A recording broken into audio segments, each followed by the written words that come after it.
Welcome, dive buddies. This is Scuba Goat Under the Sea, the podcast for the inquisitive diver. Hey there, dive buddies, and welcome to the 50th episode of the Scuba Goat podcast. This marks over 2 years of the show and its superb content from a vast array of ocean lovers. Today, I am joined by a man who, through his own successes, has managed to retire long before his own 50th and redirect that determination to succeed on coral conservation.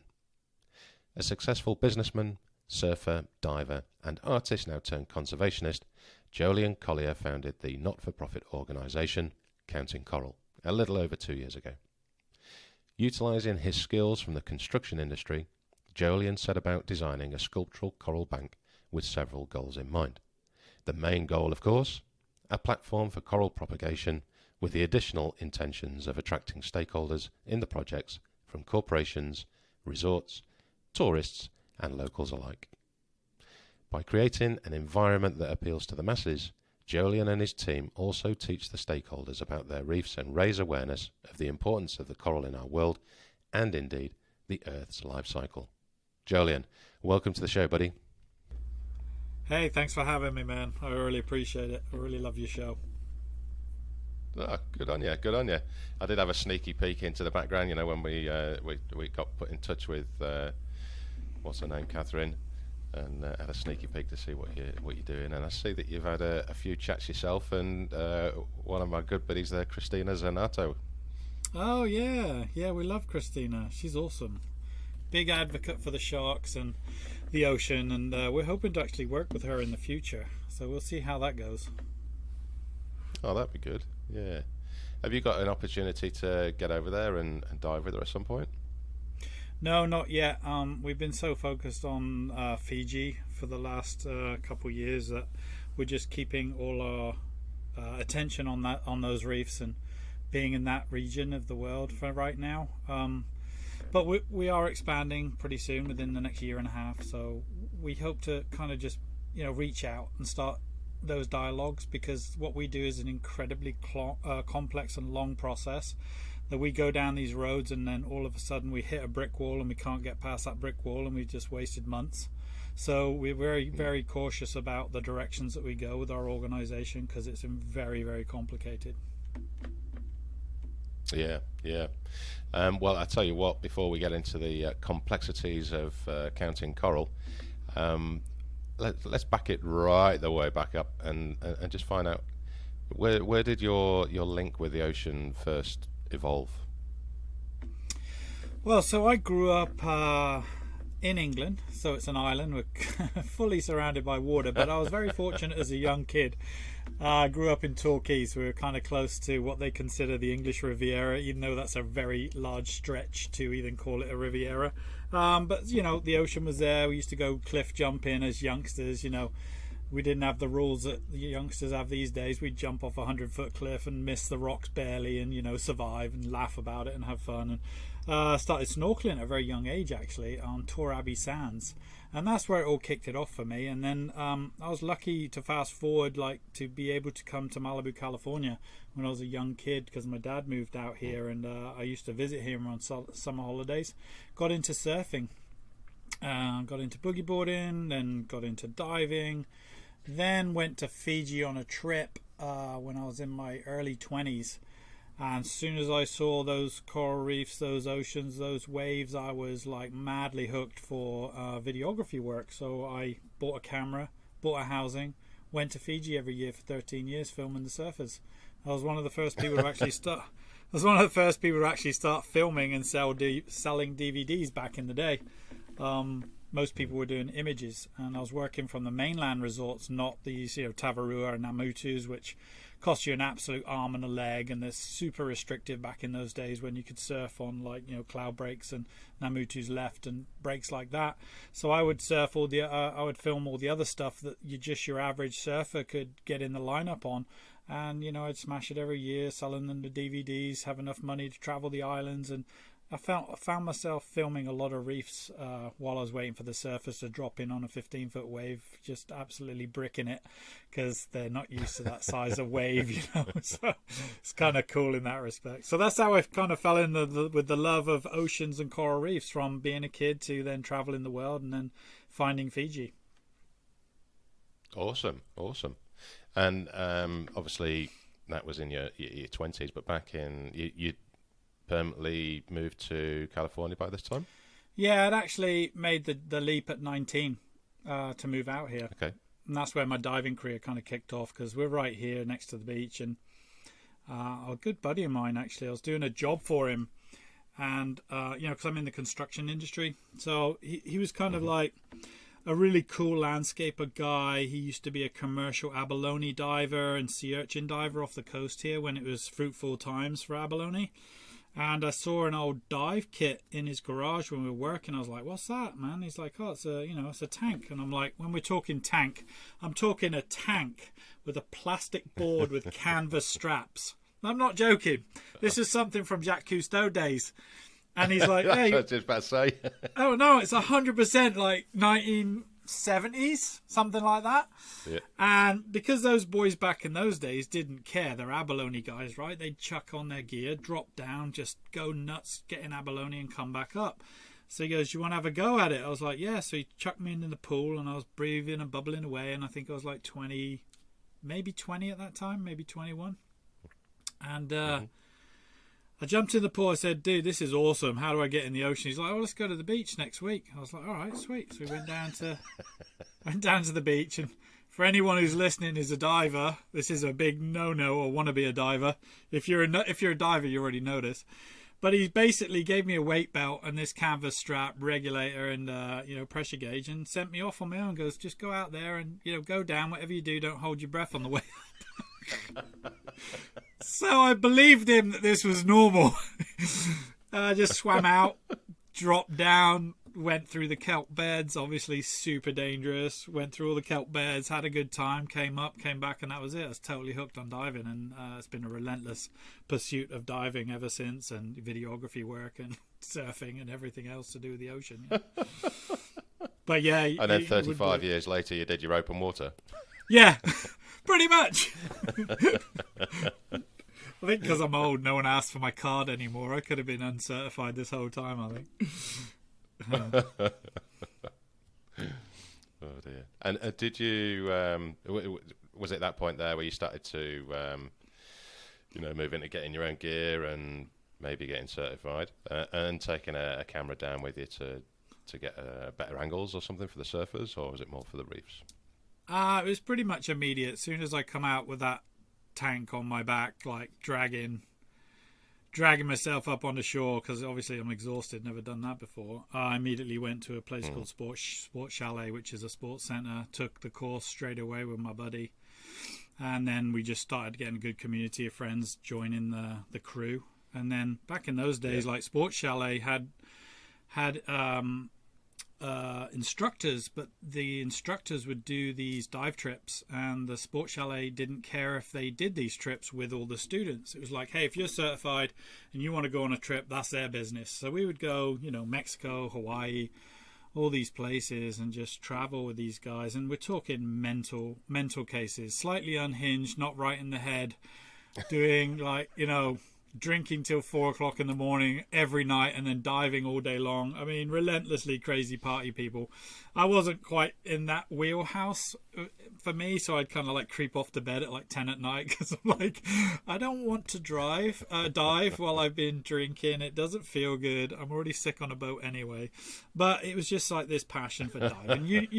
You know what it's like. Once you're hooked on diving, you can't really stop, in my opinion, anyway. So it was just a relentless pursuit of just enjoying life, you know what I mean? And having that adventure of the unknown. I mean, back in those days, there was still places you could explore in those days. And I'm not that old. I'm only 50, right? But back 30 years ago, you could still travel the world and go to places where there's no one been. You could still dive spots that were pretty hard to get to. I've been to Tonga and remote islands diving with, humpback whales. I mean, you don't get to do that stuff these days with regulations and stuff. So it was really a cool time to explore the oceans. And once I went to Fiji on my round the world tour and I was surfing, I realized there was a big market for videographer work because, like I say, anyone who was doing shooting back in those days were only shooting the big boy resorts, which cost $5,000-$6,000 a week, and you had to have 21 people book. You had to book out the whole island with your crew. You couldn't just tag along. So they were exclusive. But for your average surfer, no one was doing anything. So as soon as I jumped into the water, started filming, we'd go back to the resort at the bar, and I'd edit at the bar. And then I'd put it up on the big screen, and all the lads are like, oh, my God, can I book you for tomorrow? And I'd start booking 3-4 guys at $150 a DVD and, doing $500 a day of just chilling out in Fiji, surfing and filming for a few hours. So that was my vacation money. So I was super stoked with that, and that's where the reef kicked in really heavily for me, because I would spend so much time with the camera in the water filming reefs, and then it was like I'm there to film surfers, but I'm filming the reef, and then all of a sudden they're dropping in on the wave, and I'd lift the camera up and go, thank God I got that shot because he just paid me $150. But I'd be filming the sharks and the turtles and all that going through the lineup of the surf, because when the surf would peel up at like a 15-foot wave, when it peels up, you can see the sharks swimming in the backside of it. And you had a really different perspective of coral reefs and the life when those waves pick up. So I just thought it was like a cool lens that you could look through the wave and see the wildlife, seeing big schools of fish cruising past like a TV screen because there's a wall of water in front of you. It was super interesting and fun for me. That sounds amazing. And your surfer that's paying you $150, you can, there's your toe in the top left corner of those 30-second frames of 5 minutes of video. That's what it was like.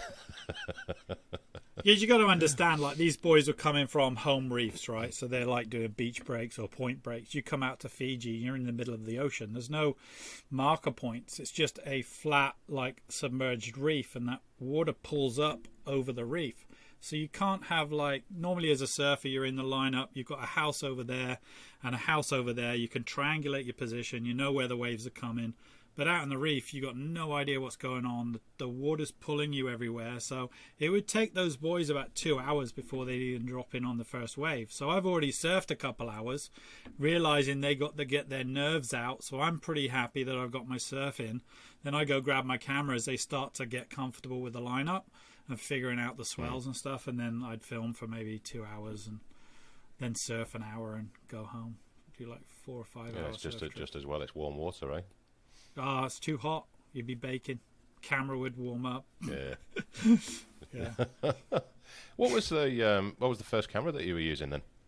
It was a P200 Sony analog tape camera and an Ocean Image housing. So it was like a aluminum brick with a tiny little tape camera in the middle of it, because that was the only housing camera at that time that was just super easy.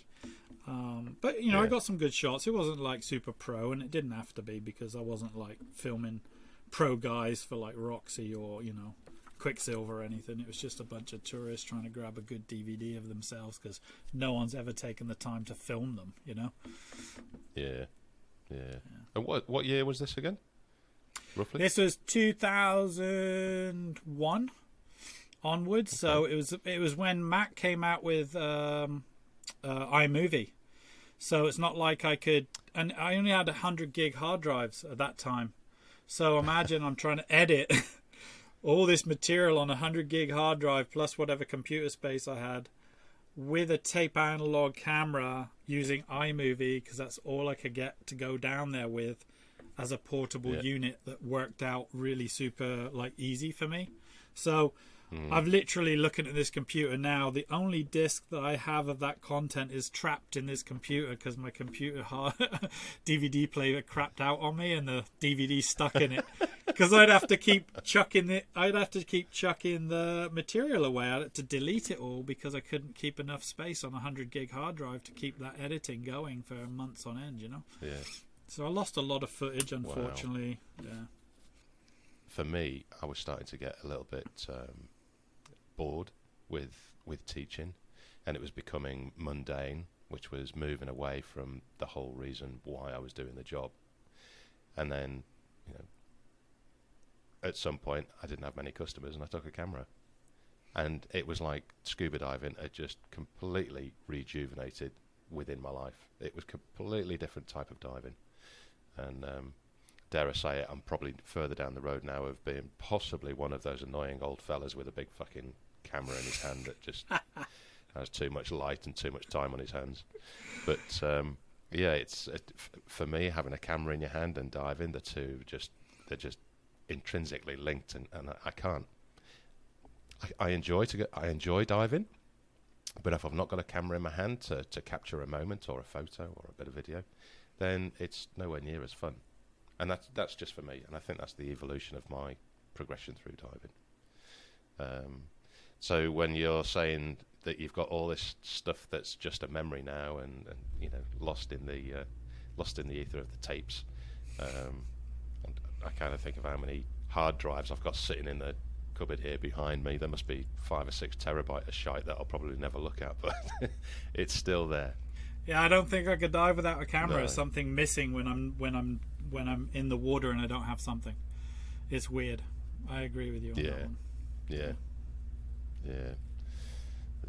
Well, I also had there's a good buddy of mine in Sydney. He's got a store, Macro Mode, and he specifically does underwater photography, and he's really, really good. And he heard I was going down to the up to the GBR and said, "Oh, you need to try this," because we were going to get the coral spawning, hopefully on video. So it's like, take this, take this, take this, take this, and it's just as well I've got a really strong back, because carrying a rucksack and pulling a wheelie bag and trying to pretend that there's only 7 kilos in each one it's a bit of a feat. Yeah, it can be quite complicated with all the gear. We just did an installation in Fiji. We had 2 A7S Sony S3 Sony cameras, 2 housings, 5 GoPros, 3 drones, not to mention all the dive gear. We had underwater drills, grinders, and those batteries are huge. They weigh an absolute ton. Some of the gear is just ridiculous, and we're pulling it all through customs, hoping we're not going to get a hit bringing in tools and stuff like that. You know, it's comical. Diving's comical. You just drag so much stuff around with you, and you can't help it. Yeah. Well, hey, let's introduce the listeners to actually why you're on the show and what you're doing. So let's talk about counting coral. Yeah, so I am the president of Counting Coral, which is a registered 501c3 non-profit, and we design, build, install and donate sculptural underwater marine parks specifically designed to house coral.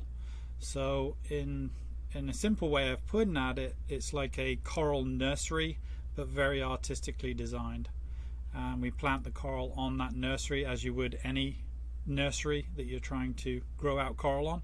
We just happen to make it look a little bit nicer, and when we do that, we tick quite a considerable amount of boxes that other organizations aren't really ticking in terms of what needs to happen nowadays with retention spans of people and social media and stuff like that.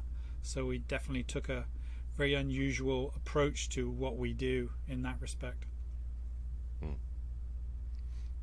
And I mean, that kind of covers my initial thoughts when Catherine got in touch and I started to have a look at what you were doing. Was what's the difference between counting coral and, you know, a dive shop in Thailand somewhere putting some metal frames underwater and attaching some coral structures to assist in the growth. So having that design element behind it, I assume that is bringing a separate crowd or a separate audience to what you're doing, other than just scuba divers. Would it be fair to say that? Yeah. So I'll run you through pretty much how I approached what I thought to be kind of a few missing links in the whole conservation world, right? So from my perspective, conservation is in part mainly awareness driving. and action steps. So if you can have an awareness driver that literally goes into an immediate action step, that to me is conservation, because you're addressing the issue, you're shining a light on the issue, and then you're actually going and doing something about it, right? So if you're that dive company in Thailand or wherever it may be, and you've got wireframes on the floor, sea floor, well, that's not really inspiring to tourists. And then you can't really monetize that. You can, and people are doing it. They're going, hey, come on, eco dive. You can see the nurseries and the coral, and it's all good. Come plant a coral, adopt a coral, and all the rest of it. And it works fine. It's great, right? I mean, but it's not, for me as a diver, an artist, a photographer, a videographer, that is not inspiring. So I wanted to tick that box. So when you do have a snorkeler or you have a diver and they're diving on this, conservation effort that's being undertaken, I want it to be inspiring. I want it to be something that you would swim down with your GoPro, take a shot of it, share it on social media, and guess what? You've done my work for me, because I don't have to go and do that awareness driver as much anymore. I don't have to bang on doors and go, look what we're doing. We're doing coral reef restoration. Look how cool it is. Well, somebody else is doing that worldwide for us now, and we have hundreds of people doing that on a daily basis, sharing it on their social medias all the time. We're getting tagged on our Instagrams and stuff like that they've visited this place, they've taken a picture, and they're now sharing it with their network. So we've ticked that awareness driver by proxy by building these cool underwater sculptures, right? And then when we do those sculptures and we plant them with coral, we're using those sculptures as a coral gene bank. And this is something that is slightly unusual too, because a lot of coral conservation efforts are, we go get, say, corals of opportunity, and for those who don't know that could be coral that has been snapped off in a cyclone and it's tumbling around on the sand, and you leave it there for too long, it's going to die. Or it could be an anchor that's been dropped, or a line that's been towed over a reef and it's just snapped a bunch of stuff. And more often than not, it's tourism. So tourists will be standing on the reef, and we were just in Fiji going, I can't believe people are still doing this in this day and age, literally standing on reef, and we're diving behind them, collecting the broken coral. That's how bad it's getting these days. So we'll then take, just for argument's sake, these corals of opportunity, and we'll put them on the sculpture. But in addition to that, we're going after rare coral species. So we were just in Fiji diving, say, a 10 to 15 mile square area, and we found one coral that demonstrated a uniqueness that around all the other corals that were there, that species didn't exist anywhere else. So for us, that's a viable coral species that we want to propagate. So we'll actually go and take a piece. So that's not a coral of opportunity. That's actually us harvesting from that coral, because it's demonstrating that genetic rarity. And then we'll put that on our sculptures. And then we'll also go after what's called hotspot coral, which is corals that have demonstrated a resilience to climate change and the ocean temperatures rising, which is one of the main causes of coral dying, is the ocean temperatures are rising. And we can go through all that later, but sticking to the sculptures, we go after the hotspot coral that have demonstrated those resilience, and we can literally see it in real time. So we have say a patch of staghorn coral.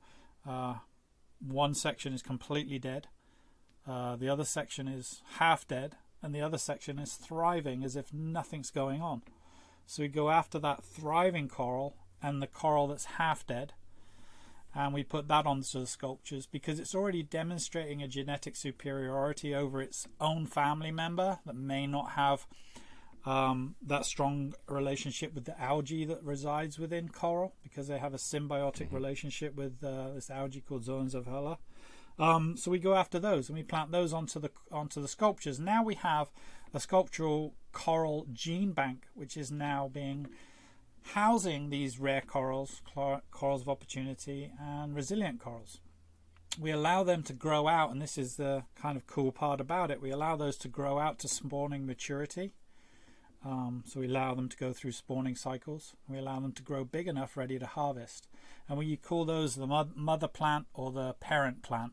And we'll take then small fragments off of those sculptural corals, because now we have a controlled environment. We're no longer having to go out onto the reef, find corals of opportunity, and put them onto nurseries, grow them out, and plant them back out onto the reef. We now have a conveyor belt of coral being grown in one spot that we harvest, plant onto secondary nurseries, allow those secondary fragments to grow out to maybe 2 years, 3 years, then those corals go back onto the reef, and the parent plant continues the cycle of producing that rare genetic species, that coral's opportunity, and that climate resilient coral. So it's doing the job for us, and that's where we kind of differ from a lot of the other conservation organizations.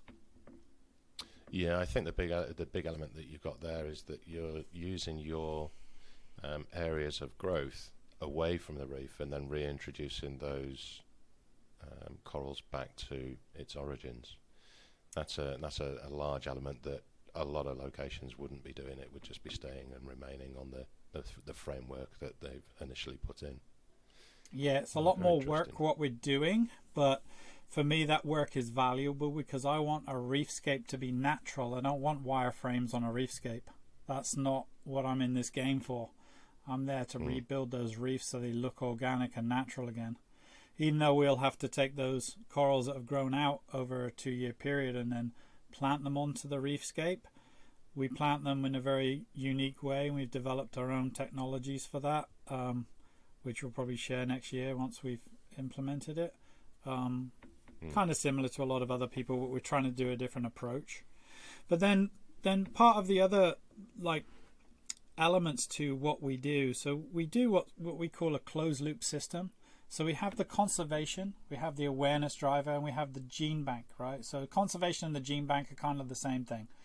We have the awareness driver that we're demonstrating the artwork through building it, showing people on TikTok, shipping it, droning the boats coming up with the parts. We sink it into the ocean. We're filming all this stuff. We're showing off this art piece. We're planting coral on it. But then we have a marketing opportunity for our partners. So we tend to want to put our sculptures near resorts. So you can have now stakeholders in the environment. When you create a stakeholder in an environment, they tend to protect it a little bit more than they did before. So now they have a marketing opportunity for their resort to say, hey, come and dive on Counting Coral sculptural art piece. It's a conservation effort, but there's a cool point of interest on your trip that you may want to enjoy. Come stay with us. Now they're vested. They're involved now. So they get to tell our story by proxy because we go back every year. Hey, guess what? We just planted 400 corals. They get to say, hey, we've been part of this planting process. We've partnered with Counting Coral. We've grown this out. We've helped them, whatever the partnership details are, kind of plays out for many years. So they got this constant story, and we're going to give them content so they can constantly update their websites, their marketing teams, so they now have fresh content every year to demonstrate their commitment to the environment. So stakeholders are incredibly important when it comes to protecting anything anywhere on our planet. If people don't care, they don't care. They'll chop down trees, they'll kill rhinoceroses, and they'll just tear up reef with dynamite fishing, cyanide fishing. They don't care, right? But you bring in new revenue streams for local organizations, local communities, because communities can now do snorkeling trips and market themselves to be able to bring more revenues in. And then we have the last part of that closed loop system is working with the local communities. It is so valuable to understand that when you involve the local communities, you always win. You'll never lose that battle because you're supporting them. So what we do in that respect is we've asked the resort that we're currently working with to say, hey, part of these revenue streams that you're making money from need to go back to the village. So we have a donation program set up that revenues are going to go back to the chiefs. Now the chiefs in Fiji own the reef rights. They've given us permission to allow to do that. So it's only just that we give back.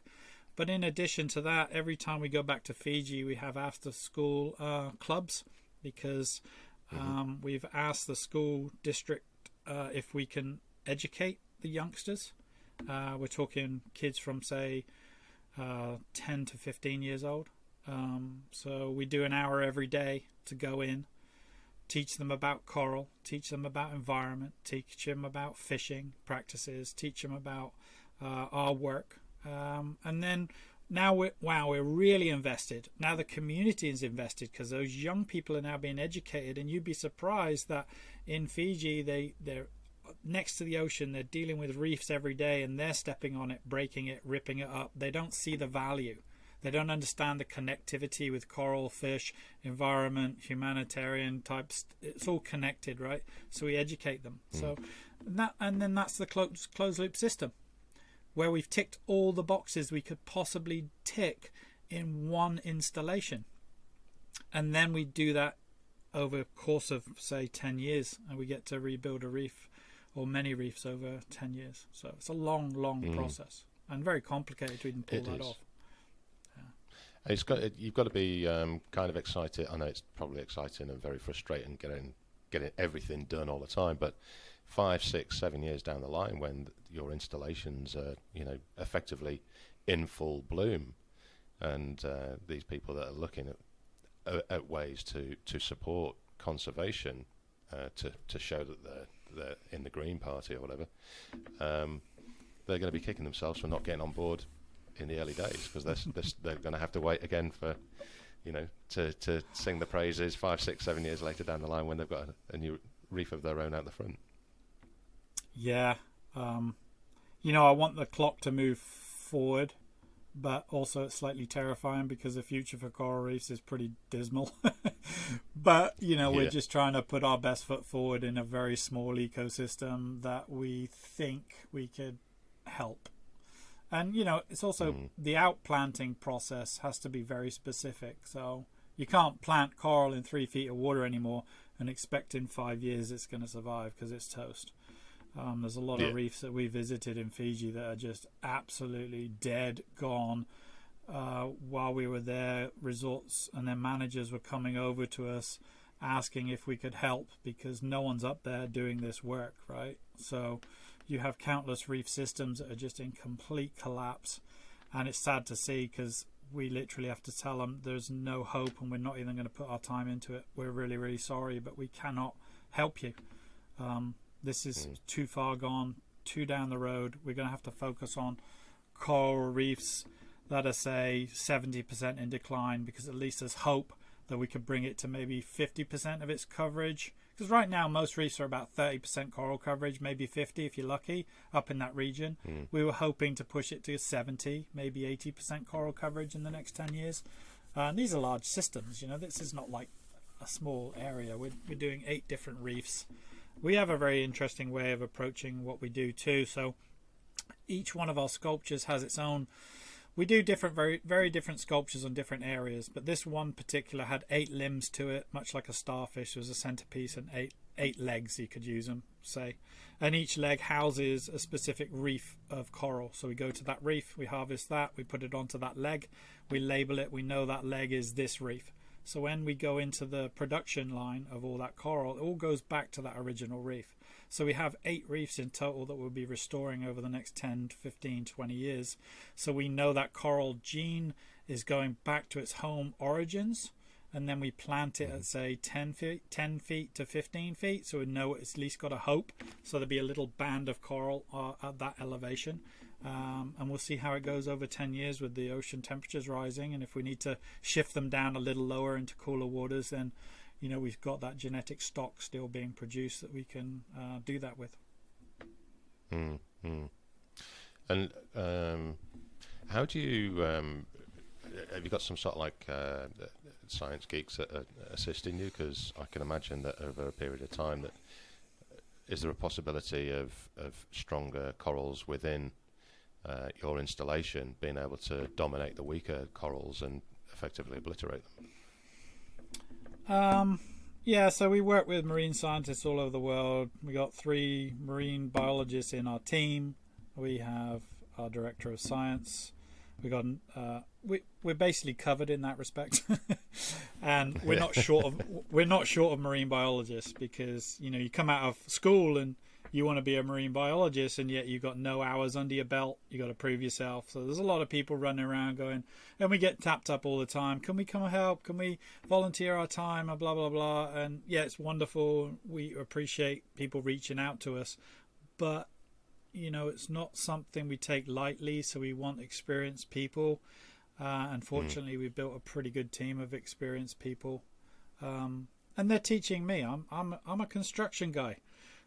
I got a passion for the ocean. I'm a citizen scientist. It's all pretty common sense shit when you actually put your mind to it, but it takes a lot of putting your mind to getting behind all this stuff, right? So then I'm sitting there being educated by one of our guys. He's like, this is a such and such and such and such coral. I'm like, excuse me, could you repeat that again? Because that is a foreign language you're talking to me. I understand like staghorn, plate coral, all of that. When you go into those scientific names, you lose me. But, I'm capable of doing what we need to do to build a really comprehensive team that knows what they're doing and don't mess up. But listen, everybody's going to mess up in this game, right? This is all new territory for so many people. I mean, they're only just understanding that relationship that coral has with the zooxanthellae is the key to coral survival. So now they're looking at the genetics of this algae, that how do they propagate that algae that's now heat resistant or climate resistant. So it's not so much about the coral anymore, it's now about this host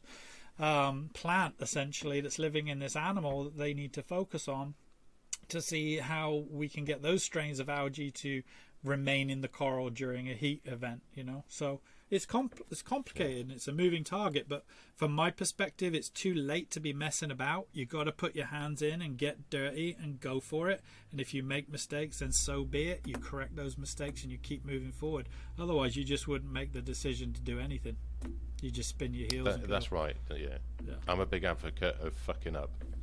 If you mess up and you make errors, then you learn from it, and that's the only way you're going to learn. If you stay safe and within your theory box, then nothing's going to get done, really, is it? Nothing changes. 100%. I'm in the construction industry. If I sat around and questioned how to do certain things, I'd be without a job. People say to me, "Can you do this?" I say yes, and I don't know how to do it, but I figure it out and I pull it off. But I make those mistakes that I learn for the future, and it will cost me. I do jobs for free sometimes, because I didn't do it in the time frame, I didn't do it on budget, and I'll suck that up because the value is the learning experience, in my opinion. So if I don't make money on a certain job, but I've learned that value and that value proposition translates to another job because now someone's referring me, I've won. You know what I mean? So that's my perspective, is never stop, keep moving forward. Otherwise you're just, procrastination is death sentence to like the productive people, Yeah. Hey, you should get your marine biologist having a quick tete-a-tete with Jen Matthews at UTS. She was on the show not so long back, and we used to work together in Thailand. She makes me look, I make myself look stupid, but she makes me look really stupid. I listened to your podcast. That was great. Yeah, she's something else. But all of the stuff that we're trying to protect with coral and what they're doing there at the university is just simply fantastic. And it's only a hop across the water to Fiji, really. It's all very close. And I used to work up in Papua New Guinea and see the GBR last week on the outer reefs, and the reef structures and species are so similar. You could lift them and put them in PNG and you wouldn't know the difference.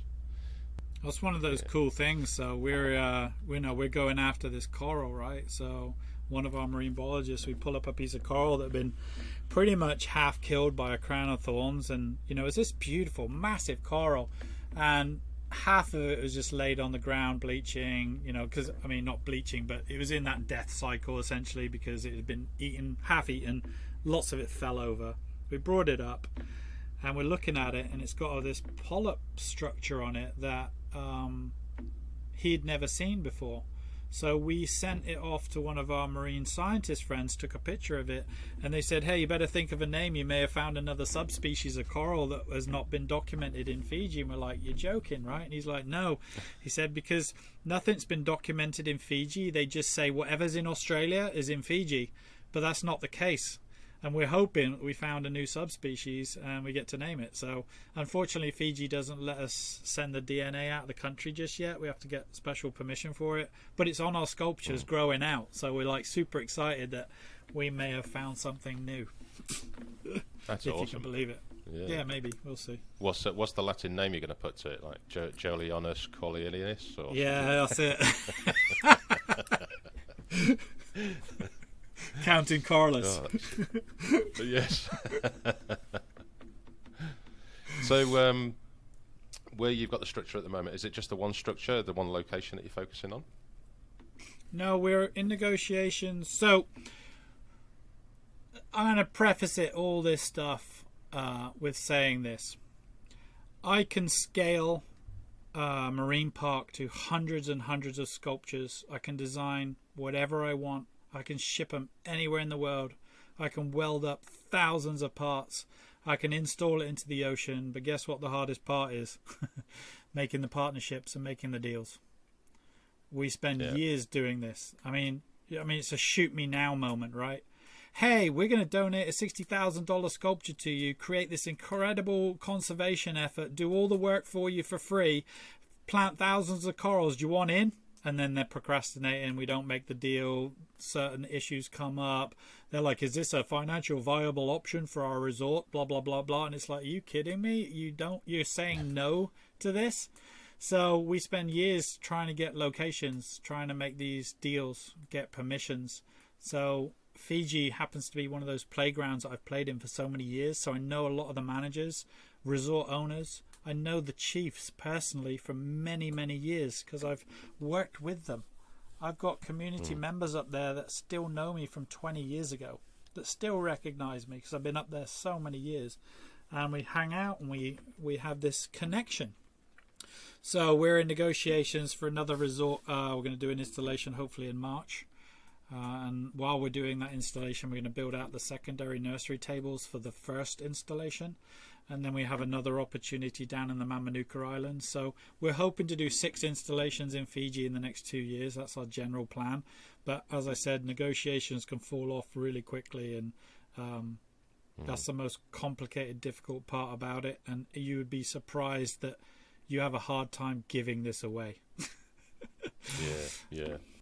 Didn't you? Did I see or hear on one of your other podcasts this issue that you're talking about with partnerships, particularly focusing on Hawaii?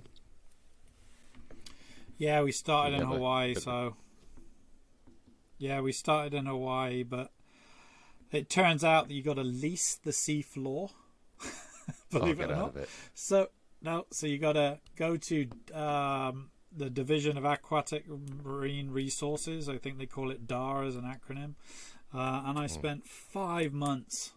Then we had to hire, get the Army Corps of Engineers to go over our designs. We had to lease the ocean floor. It takes 2 years to get a permit to even plant coral on it once you put the sculptures in. And you're losing, I think they lost another 5% of their reefs in the last few years. So it's like, okay, you carry on doing that, see how it works out for you. You know what I mean? Yeah. We've got a friend who works for Coral Conservancy out there. He's one of our team members and board members. He has his own non-profit. It's taken him a year just to plant corals of opportunities back on the reef. So that's literally a fragment that's fallen off. He just goes, picks it up and sticks it back on the reef. It took him a year to get that permit. And he's only allowed to work in specific areas. So, yeah, you watch your reefs go, guys, and no one's going to be there to bail you out when you need the help. So I gave up. Well, that's it. Well, I mean, once it's gone, isn't it? You can't just throw a load of money at it and chuck a load of coral in and hope it's going to grow.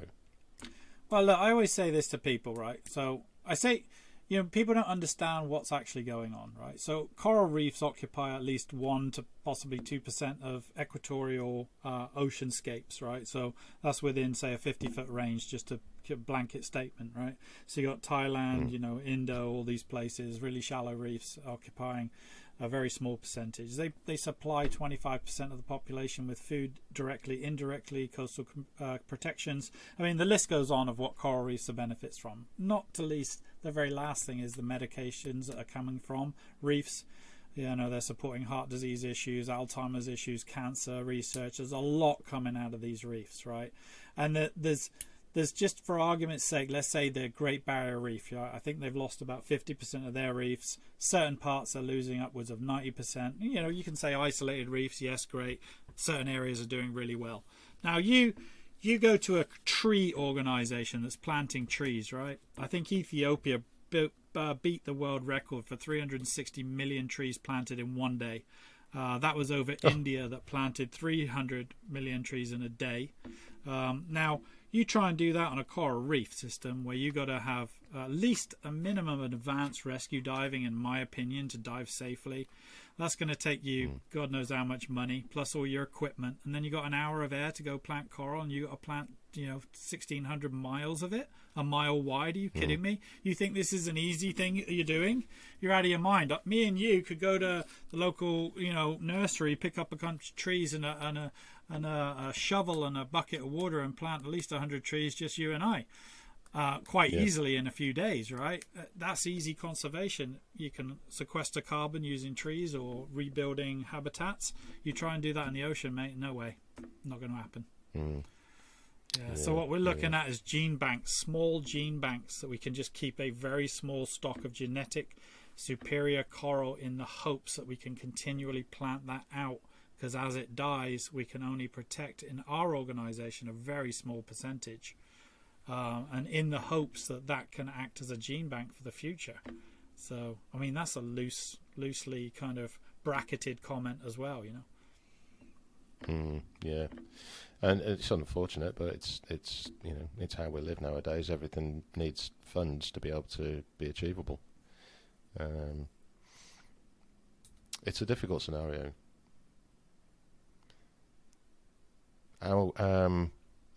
What's the long range, rose tinted kind of view? Where do you want to see this in, say, 20 years?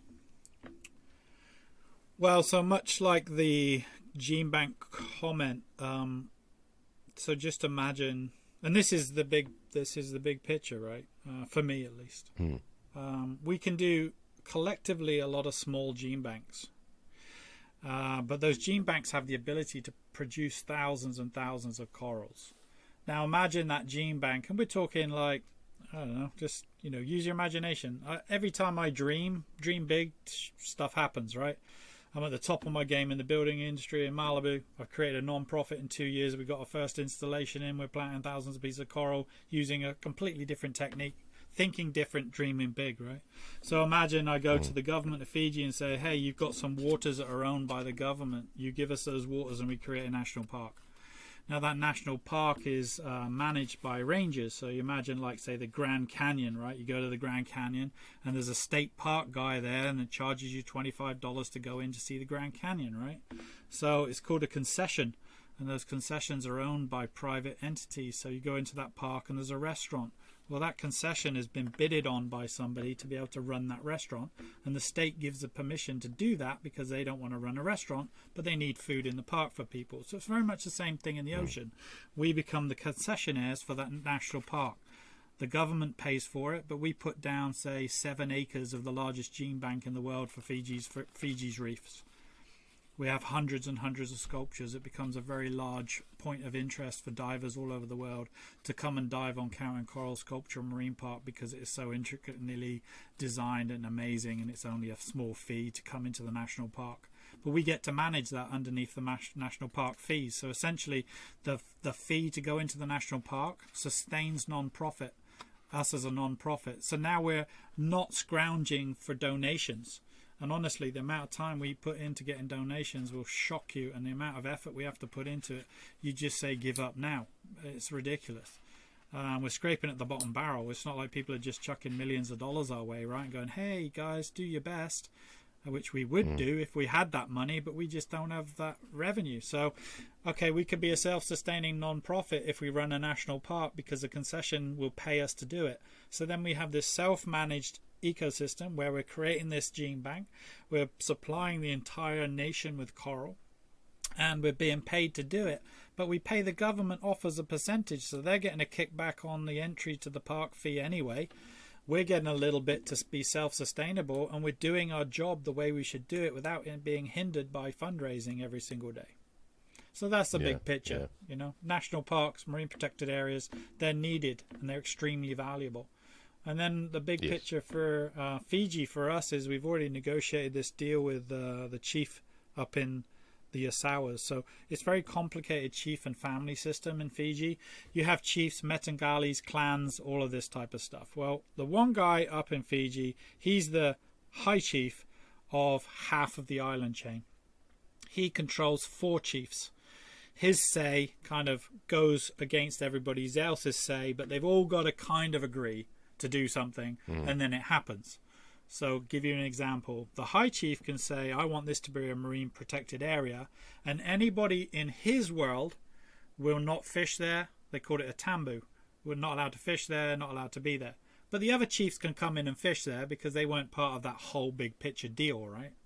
So when we did our installation, we managed to get all 7 chiefs of the entire island chain, which they haven't spoken in 27 years, to actually sit down, all 7 of them, because they're split between the northern chain of the Osawas and the southern chain.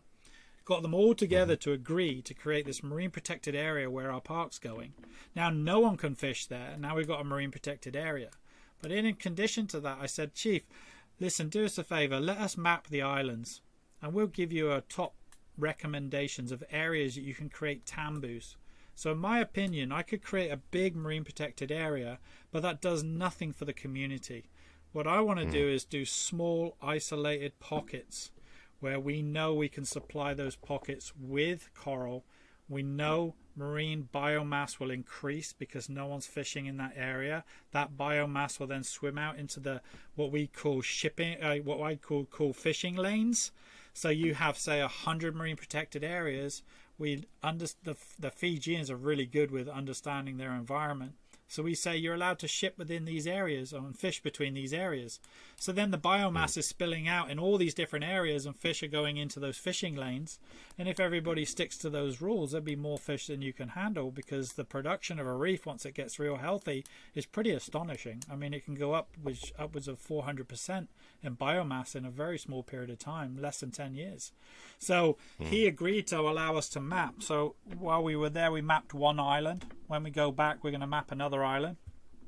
And we're going to put a suggestion for him to say, hey, let's get all the chiefs together again, create these marine protected areas / tambus, and just be in agreements that these are non-touchable areas forever, and let the fish start living and spilling out into these waterways. So that's something we're doing right now. And the big park is down the line, hopefully, if I can get to talk to somebody of any importance at Fiji. But it takes time. Those chiefs will start talking. We were lucky enough to have the Ministry of Fisheries come up and officiate the marine protected area with us.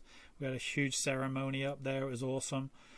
So we do have that connection in Fiji to maybe talk about a national park in the next 10 years. We'll see how it goes. With those, mapping the locations and giving the advice to the chiefs, and I'm just thinking forgive me if I get it wrong, it's either Philippines or Indonesia. They do a similar kind of thing where they'll close off a section of the reef for a 3 to 5 year period, and no one's allowed to fish whatsoever, and then rotate it through. I'm just thinking, have you considered that kind of thing for down in Fiji? Because I can imagine some of the villages might be, well, if I can't fish just off the shore of where I live, why can they fish just off the shore where they live, and I've got to travel down there? Do you have any of those kind of issues that have been raised? They've been doing that for 1,000 years in Fiji. That's a very common practice, and I think through Indonesia and all that it's like crop rotation right on land. Once you implement crop rotation, you end up with healthy plants and strong vitamin content in your lettuce, and you're eating healthy food, right? So they've understood this for a very long time. But the problem is, so just for argument's sake, the Osawas didn't have a single resort on it, and then in the last 20 years there's now 40 resorts. So you've got all these guys fishing for the resorts. And then you've got the resorts fishing for the resorts themselves, because this is kind of the big scam with resorts. Or not scam, but it's kind of a scam in my sense. They go, hey, we'll offer sports fishing. You come on the boat, $500 a day. We go catch a fish. You don't actually keep the fish. You take a cut of the fish, and that fish goes in our freezer. So you've just packed our freezer for $500 a day, and you get a small cut at dinner or a couple days worth of fish, and thank you very much. So it's like the resorts are going out, hooking massive fish, stocking the freezers, and people are paying to do that for them. So in my opinion, it's a bit of a scam, but it is what it is, business, right? In my opinion, if we can protect these areas and not crop rotate, but keep them as consistent production areas, then they'll just non-stop produce. They're not going to go into a decline because now you've opened up the fishing rights to it, and then they go and smash it because there's a load of fish in there, and it's like, oh, sweet. this huge production. You're better off allowing that stuff to spill out into the fishing highways and maintain it for forever. And be mindful of where these guys are fishing and saying, okay, well, we won't want to protect that because you are fishing here, these are productive grounds, but a mile up the way there we could protect that. You stick to your fishing grounds, and a mile away where you don't go particularly, we'll get that reef healthy for you and start biomass production of fish through its natural cycle. Yeah. Just don't tell the Chinese fishing fleet where you're doing it. Yeah, there's some big boats I might in have to Fiji edit right that bit now. out. Yeah, there's some big boats in Fiji right now. Really? Oh yeah, huge vessels coming in. It's not good. It's not good at all. But we're talking local stuff. Yeah. That's it. I mean, the fishing vessels, the industrial fishing vessels, clearly aren't local on what we're talking about, but it's something that everyone seems to avoid talking about. The fact that the impact that these things are having, and just decimating what is in the oceans, it's making life extremely difficult for the likes of the Fijians that are living off the land and the sea, and the same for the Papua New Guineans that are, they don't have KFC down the road, a McDonald's or a supermarket. You've got to go into the jungle or into the ocean and get what you can to survive. I don't know how excuse me, I don't know how it gets regulated, or with companies or individuals coming in with millions of dollars and saying, hey, give us your fish, this is what you'll get, and it's the top 1% that are making these decisions, and everyone else is suffering. Yeah, there's backhanders going on in every country across the world to allow these fishing boats to come in and just rape the oceans, and it's a very, very destructive practice, and I am not a big fan of it, and I'll advocate till the day I die not to do that ever again. In my opinion, there should be a worldwide ban on all fishing for 15 years. At least give the ocean a slight chance. Small vessels, radio tracked, that can go out into local seas and only catch a very small percentage of fish. And just let the oceans get back to normal. If that takes 20 years, then so be it. I don't really care about any of the other stuff. I've got no interest in it. I don't care how much money you lose. The money you're gaining now is not going to help anybody in the future for those small gains of money that a few individuals are making, because it's not the fishermen particularly that are making it. You got pirates in Thailand that are kidnapping people and having basically kidnap people on the boats working for free, and then they're offloading those fish for peanuts, and then once it goes up to the chain, the big boys are making massive money. In my opinion, it should all be shut down now, today, if I had my choice. I'd be a tyrannical leader if I had my way. No one would like me, but I'd do it all for the greater good of humanity. You know what I mean? I'd be a dictator. People wouldn't like me very much. Yeah. That's a good dictatorship, though. I mean, just giving other species a chance to catch up. Bloody hell. Yeah, exactly. Could you imagine that? Could you imagine how much of a better world it would be if we just completely stopped eating and fishing fish?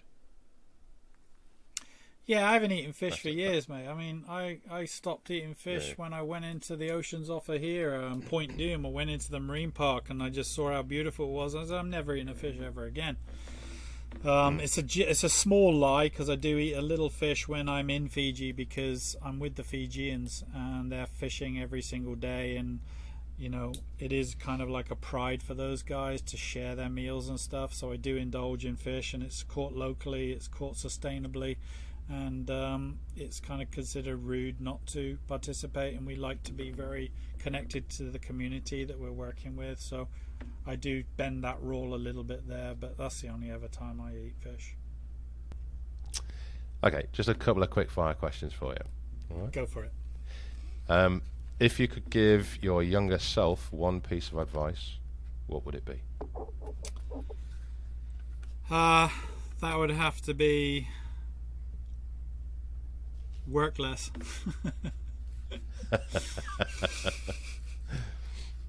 Work less. But then, working less, would you have the success that you've got now? Yeah, 100%.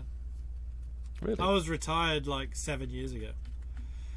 So I could have pushed my retirement to, say, 4 years ago and worked a little less when I was a youngster. I'm a lunatic, you know, and nothing really stops me. I'm just that action person that just try and take life by the by the horns and go for it. And I've pretty much done everything I've ever imagined I'd want to do. Traveled the world, dove everywhere, surf everywhere, got a family. I'm like complete in that way, and that's why I started the non-profit. Was okay, a life without purpose isn't worth living. So my purpose back in those days was to be the best craftsman I could, get to retirement, do what I did. I've done that, so now I'm going to give back to the planet, give back to my family. My kids work in the non-profit, so they're educating themselves on all of this stuff. They're diving the world, they're having a great experience. That to me is a big win and a big tick on that box. So I'm just going into conservation, and you know, like I say, a life with purpose is now feeling pretty good. I am working in Malibu right now on a few projects because I needed to position myself here for the non-profit, and we're looking to raise a couple $100,000 because I'm here, because I'm around the wealthy people, and I'm engaging with a lot of people that are into the ocean. So that's why I'm kind of living in Malibu out of retirement for the next few years, and then once I'm done with this project, we'll have enough money for maybe 10 years worth of parks. So I'm hoping. Happy days. So you can get a bit of aggressive fundraising done with the rich people, and get that dollar in and get the good stuff done. Yeah, that's 100%. I'm around it. There's surfers here. There's a lot of people that go to Fiji, Hawaii, surfers. You know, there's a lot of guys here that, you know, I can leverage my relationships in the construction business. So I'm kind of like a bit of a mafia dude.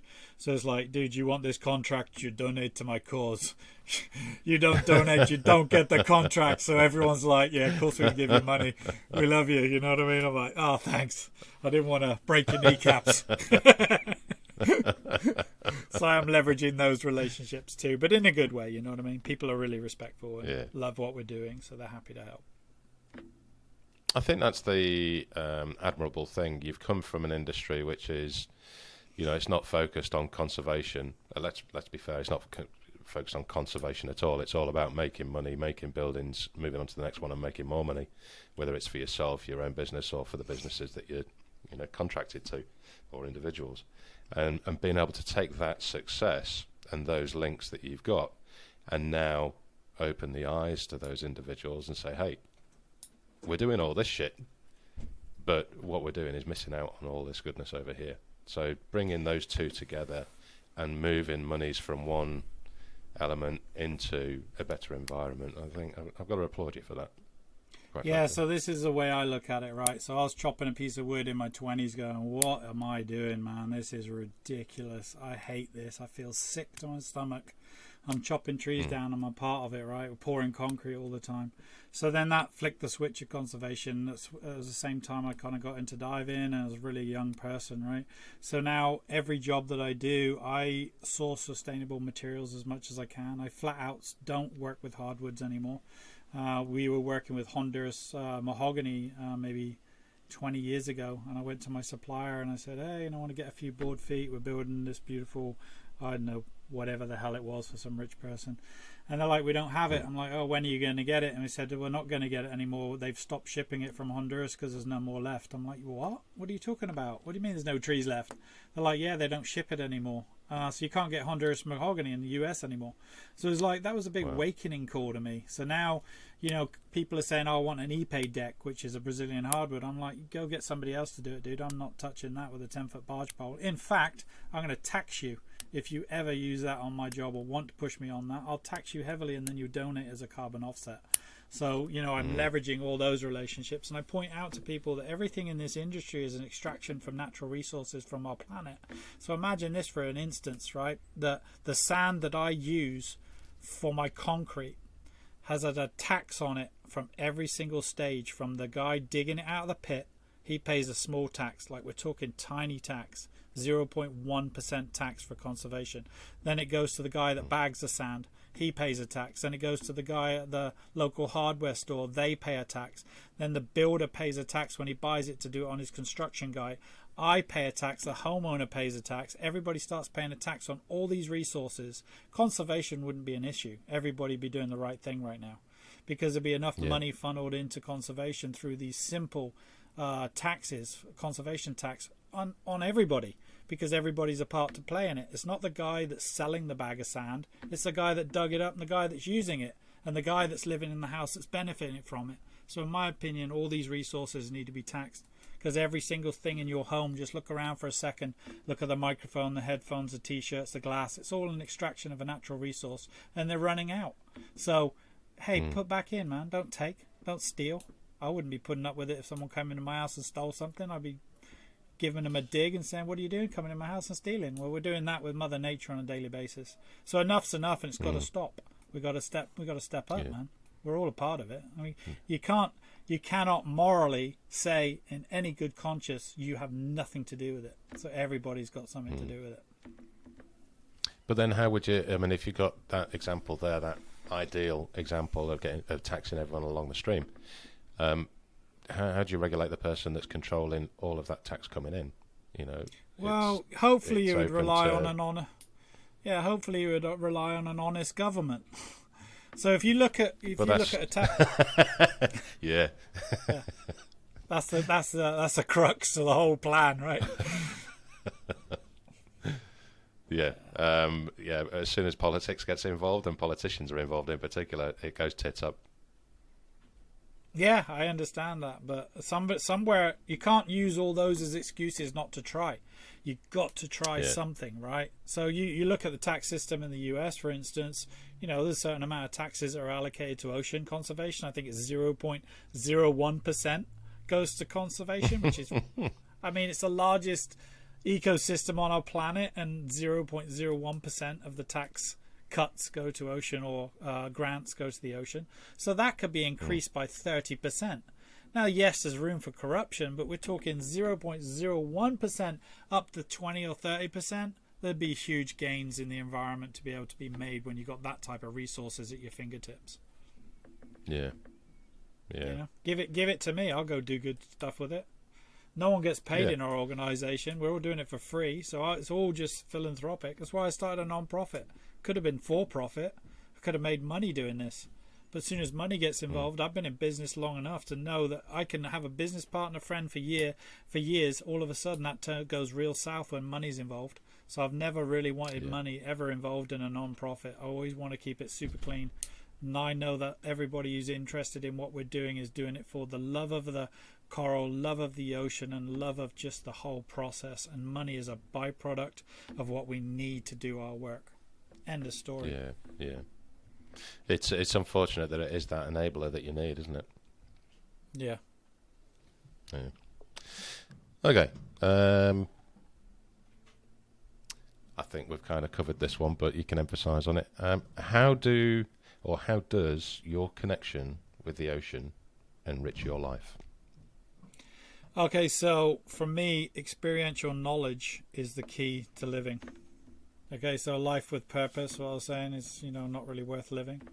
Well, in the same token, experiential knowledge for me is what I want to be thinking on my deathbed. I'm not going to be thinking about the car that I owned, or the watch I had on my wrist that just cost $50,000, or the Lambo that I got in the garage. None of that interests me.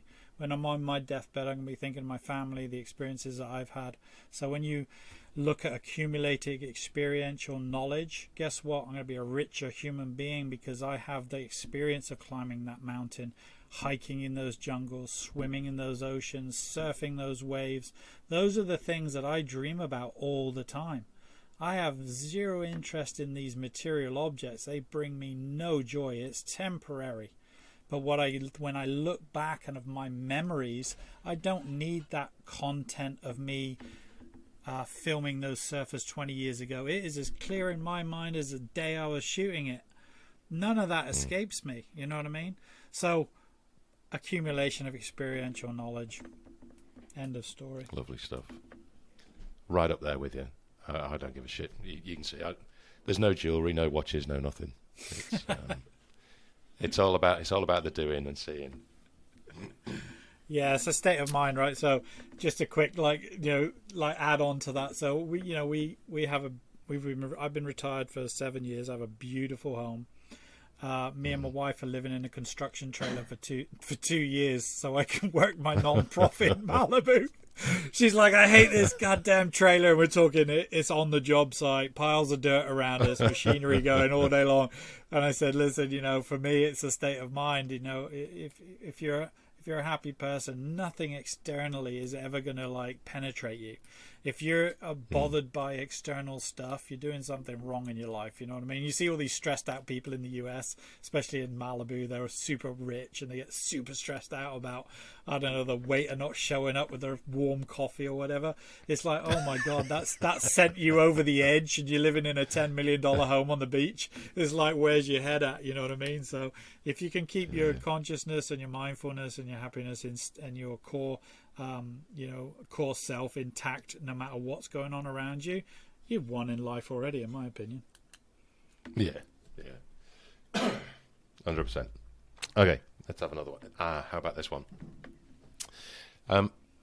Now for anyone who is interested in becoming a conservationist or getting into conservation, what words of wisdom would you impart to them? Super simple. Stop talking about it, because you've probably told your family members. You've probably been going on about it and saying, oh, you want to do this, you want to do that. Stop talking about it and go and do something. If it's planting trees, then go plant some trees. If it's saving coral, do your dive paddy, reach out to somebody and say, and show up, knock on their doors and just get involved. There's no time wasted if you just put yourself into an action position. Now, a lot of people don't have a lot of time, right? So just pick your times, pick your battles, set your schedules, go do it. Real simple, super simple stuff. It doesn't have to be these grandiose things, right? I started a non-profit. We're doing this huge crap all over the world. It's like, did I need to do that? No, probably not. But that's what keeps me going in life, right? You could just maybe go and support your local guys, like my friend in Hawaii, the Coral Conservancy. Go and do swimming and planting little pieces of coral just with a snorkel. I mean, whatever you want to do, man. It's easy. Just go and do it. That's the whole point. Yeah. I've got a good buddy of mine out in Texas, Justin, and he's we met through diving whilst on holiday a number of years ago now, and he got back to Texas, and life's trials and tribulations were pissing him off and getting down, and he touched base with me and talked about scuba diving. It's like, just find someone to scuba dive in Texas. I mean, fuck me, it's a dry state, but there's water near it, so just get in the water and go. And he created a Texas Scuba Divers, which is a Facebook group, and there's over 7,000 members in there now. And he gets out there once every couple of weeks, 3 weeks, whatever it is, and just goes and does a beach cleanup. And the amount of shit that he's pulling out the ocean and out off the beaches, and sometimes there'll be 2 or 3 people with him, sometimes there'll be 10 or 12 people with him, but the stuff that he's doing is it's marvellous, and it's super enriching for him. He's a better person for it. He's not that depressive young man that he was 4 or 5 years ago and pissed off with not going diving. He's got something that he's targeting and enjoying. It's fantastic, and And it's a long-winded way of saying I agree with you. Just get out there and do it. It doesn't matter how big or small it is. Just do it. If it makes you feel happy and it's something good for the world, then do it. Yeah. Yeah, I always say stop complaining about it and go do something, Yeah, definitely. Is there anything that we might have missed that you want to bring up? Any shout-outs or anything like that?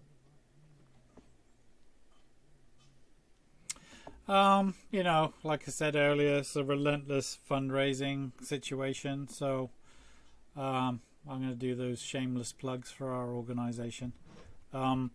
We are set on track to probably be around the 200 grand mark by probably next year, hopefully, if all goes well with this construction work we're doing. We do partner with a lot of great organizations. So if anybody's listening and they got a large business or even a small business, we work with a lot of small businesses, Exhale Coffee, Anarchist Wines, Hair Story, I mean, the list goes on. Think about joining the 1% for the Planet. 1% for the Planet is an organization that bridges businesses to non-profits. Now, I'm not doing that just for myself. I'm just doing that from a philanthropic standpoint, is to just look at your business model and see if your business model can, afford 1%, and that 1% can go to a non-profit that you allocate to. and then you can bridge partners. So what we do is we don't just say, hey, thanks for the donation, we bugger off and get on with our jobs. We like to do infographics and actually build partnerships. So we'll put you on our website, we'll do infographics, shout out on our social medias, we'll do little videos. Like Anarchist Wines came to Fiji. One of them turned into a board member. We did a whole photo shoot with their bottles of wine underwater with the coral on the sculptures. Their entire centerpiece of our artwork is their laser engraved logo. And then all the end modules have the large people that donate money. So we got Google, we got CBOB, we've got a bunch of like people that donated. We laser engraved their name on a plaque. So now that laser engraved underwater for the next few hundred years or whatever long that sculptural park lasts. So we just encourage people to just look at what's going on in the world, and if you have the ability to maybe stretch yourself to 1%, go join that organization, or just reach out to us directly, and we'd love to work with you guys and try and do the good work. And we've got a great story, so it's great marketing. If you look at it from a marketing standpoint, you don't get anything better than this. You get free content from us. It's free content. We'll go do the work. We'll give you the content. You put it on your website. You can now shine bright because you're supporting something that's super cool, and you didn't spend a marketing dime. All you did is donated, which is a tax-free write-off anyway. And then the other thing is, people, please try and think about this. If you're a larger organization and you've got money, do a personal foundation. So you can have your own foundation, right? That is a personal one that's run by your family. Now you can take up to 30% of your revenues and put that into a foundation as a tax-free write-off. Then you can pay your children to run it, and you only have to allocate 7.5% of that money to a non-profit. So you can be a self-sustaining business entity that you would have given the money to the government, but instead of doing that, you've created a foundation, and you're allocating funds for that foundation, and you're paying your kids to run that, or your husband or your wife or whoever it is. You have funds in there, and it's all better than giving it to the government, in my opinion. So just think about ways that you can manipulate the system that is legal, completely above board, but you've just never thought about. And that's all I can say, is just try and do your best to step up. That's a fantastic idea, that foundation idea. Yeah, I need more details on that, I think. And yeah, and it doesn't have to be a big business. It could be small, small business operation. Okay, mate. Yeah. Well, if ever you need, additional hands for mapping and shit like that, I'm only a short flight away to Fiji from Sydney. More than happy. Yeah, more than happy to come on over and spend some time. Definitely. And all of those links, all of your partners that are helping to invest and make this work and happen, send me the links. I'll put it all in the show notes. Okay. Yeah, that's brilliant. And for the people that may be interested in the 1%, you can go to our profile and see who we're partnered with and see what we've been up to. And it's a really cool thing, It's not a lot of money, either, 1%. No. Think about it. Yeah. Well, on that note, I think I will let you get some bed rest, and I'll go and get my morning coffee started. Jolyon, it's been absolutely fantastic talking with you today, and thank you for coming on the show, and keep me abreast of everything that's going on, and let's get an update done in like 12 months or so, see how much progression has occurred.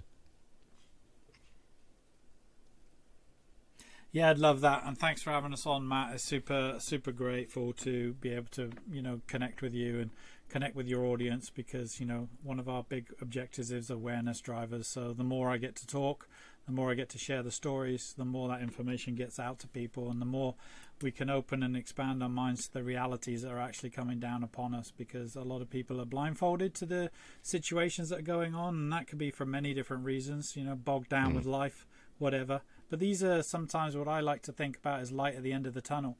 If you can start to have a life with purpose, and you can see maybe a small bit of hope, and all you got to do is put a few small action steps in line for yourself, you're going to be a joyful and more rounded, full person, because you're moving forward to something positive and with an outcome that can be beneficial to everybody, no matter what that is in life. So I'm so happy that I get to spread this awareness and chat with people and encourage people to do good in the world, Happy days. So thank you. Thanks to you as well. It's been an absolute pleasure, Jolyon. Thank you very much. This Bye for now, everybody. Scuba Goat Under the Sea, the podcast for the inquisitive diver.